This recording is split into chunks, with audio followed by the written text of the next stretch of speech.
দেশের বিদ্যুৎ কেন্দ্র এবং সার কারখানাগুলোতে 26,631 কোটি টাকার গ্যাস বিল বকেয়া পড়েছে। বিদ্যুৎ উন্নয়ন বোর্ড পিডিবি, বেসরকারি বিদ্যুৎ উৎপাদনকারী কোম্পানিগুলো এবং বাংলাদেশ কেমিক্যাল ইন্ডাস্ট্রিজ কর্পোরেশনের বিসিআইসি আওতাধীন কারখানাগুলো থেকে এ অর্থ পাবে গ্যাস বিতরণকারী 6টি কোম্পানি।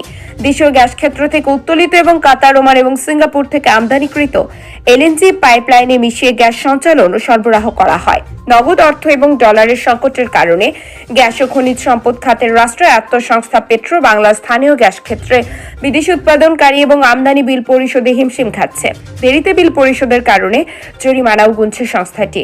এমন পরিস্থিতিতে দ্রুত বকেয়া আদায় বিতরণ কোম্পানিগুলোকে নির্দেশনা দিয়েছে সরকার।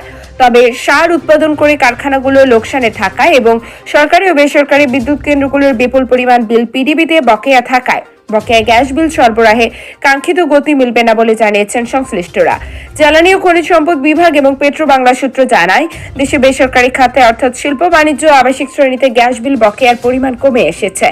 বিপুল পরিমাণ বিল বকেয়া পড়েছে মূলত জ্বালানি গ্যাস ব্যবহারকারী সরকারি বেসরকারি বিদ্যুৎ কেন্দ্রগুলোতে এবং সার কারখানাগুলোতে। গত 29 জুলাই জ্বালানি ও খনিজ সম্পদ বিভাগের এক সভায় গত মে মাস পর্যন্ত হালনাগাদকৃত বকেয়া গ্যাস বিলের তথ্য উপস্থাপন করা হয়। গ্রাহক পর্যায়ে 2 মাসের বিল বকেয়াকে সাধারণ সিস্টেমে বকেয়া হিসেবে বিবেচনা না করে চলতি হিসাবে ধরা হয়।